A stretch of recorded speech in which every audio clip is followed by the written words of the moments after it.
सोचिए आप world cup की तैयारी शुरू कर चुके हैं, बैग पैक हो रहे हैं, दिमाग में बस एक ही धुन है, वर्ल्ड कप। और तभी अचानक एक फोन कॉल आता है, आप टीम में नहीं है। ये शायद किसी भी एथलीट के लिए सबसे मुश्किल पलों में से एक होता है, जब सपना बिल्कुल सामने हो और सब कुछ बदल जाए। और यही कहानी है शुभमन गिल की। T20 वर्ल्ड कप से ठीक पहले भारत के उप कप्तान को टीम से हटा दिया गया। लेकिन आज हम इस पर ज़्यादा बात नहीं करेंगे कि उन्हें क्यों हटाया गया, बल्कि असली सवाल ये है कि उन्हें किस तरह से हटाया गया। चलिए इस पूरी कहानी को ज़रा गहराई से समझते हैं। जो खबरें सामने आई हैं वो तो सच में हैरान करने वाली हैं। PTI की एक रिपोर्ट है। हाँ, मैंने भी पढ़ी। उसके मुताबिक दक्षिण अफ्रीका के खिलाफ चौथा T20 जिस दिन बारिश की वजह से रद्द हुआ, उसी दिन सिलेक्टर्स ने मन बना लिया था कि गिल वर्ल्ड कप टीम का हिस्सा नहीं होंगे। लेकिन जो बात सबसे ज्यादा चौंकाती है वो ये है कि इस फैसले की खबर खुद शुभमन गिल को शनिवार सुबह तक नहीं थी। मतलब कोई कम्युनिकेशन ही नहीं था? कुछ नहीं। न BCCI की तरफ से कोई आया, न कप्तान सूर्य कुमार यादव ने बात की, और ना ही हेड कोच गौतम गंभीर ने। और यहीं पर ये एक साधारण सिलेक्शन का फैसला नहीं रहता, ये एक कह सकते हैं एक सिस्टम फेलियर बन जाता है। देखिए, चयन समिति का काम है टीम चुनना, कड़े फैसले लेना, ये उनका अधिकार है। बिल्कुल। लेकिन एक खिलाड़ी, और वो भी टीम का उप कप्तान, उसे सम्मान के साथ सूचित करना, ये तो बेसिक प्रोफेशनलिज्म है। ये सिर्फ एक कम्युनिकेशन गैप नहीं है, ये दिखाता है कि प्रोसेस में ही कहीं कोई बड़ी चूक हुई है। सही बात है। और उस पल की कल्पना कीजिए, गिल मानसिक रूप से वर्ल्ड कप के लिए तैयार हो रहे थे और उन्हें अहमदाबाद से चंडीगढ़ की फ्लाइट में एक फोन कॉल पर यह खबर मिलती है। फ्लाइट में? हाँ, कोई आमने सामने बैठकर मीटिंग नहीं, कोई वजह नहीं बताई गई, बस एक कॉल। तो सवाल उठता है कि क्या उनका प्रदर्शन इतना खराब था?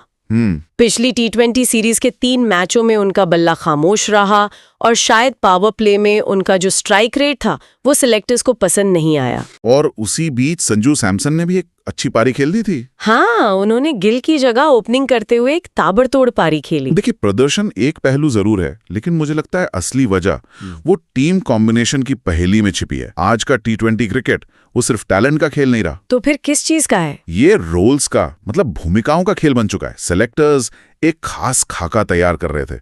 उन्हें शायद जैसे विस्फोटक ओपनर्स चाहिए थे जो पहली गेंद से हमला करें, फिनिशर्स चाहिए, और मल्टी स्किल प्लेयर्स जो गेंदबाजी या कीपिंग भी कर सकें। बिल्कुल। शुभमन गिल एक क्लासिकल, एक प्योर बैट्समैन है, तो हो सकता है कि वो इस खास समीकरण में वो फिट नहीं बैठे। लेकिन क्या कॉम्बिनेशन के नाम पर आप अपने उपकप्तान के साथ ऐसा बर्ताव कर सकते हैं? क्या फॉर्म और टैलेंट पर रोल प्लेइंग इतना हावी हो गया है कि एक सीनियर खिलाड़ी को सीधे सीधे बताने की जरूरत भी महसूस नहीं की गई? ये एक बहुत ही जायज सवाल है, और इसका जवाब शायद मॉडर्न प्रोफेशनल स्पोर्ट्स की कठोर सच्चाई में है। यहाँ फैसले बहुत क्लिनिकल और कभी-कभी बेरहम होते हैं। टीम मैनेजमेंट की प्राथमिकता वर्ल्ड कप जीतना है, और उस लक्ष्य के लिए उन्हें जो सही लगता है वो उसे चुनते हैं। पर मानवीय पहलू का क्या? वही तो, इस प्रक्रिया में मानवीय पहलू अक्सर पीछे छूट जाता है। ये कोई बहाना नहीं है, पर यह एक कड़वी हकीकत है कि जीत की इस रेस में संवाद उस रफ्तार से नहीं चल पाता जिस रफ्तार से फैसले लिए जाते हैं। तो फिर गिल के T20 करियर का भविष्य क्या है? क्या ये एक फुल स्टॉप है या बस एक कॉमा? क्योंकि वनडे और टेस्ट में तो उनकी जगह पक्की लगती है। नहीं, ये फुल स्टॉप बिल्कुल नहीं है। ODI और टेस्ट क्रिकेट में वो भारत के भविष्य के कप्तान के तौर पर देखे जाते हैं।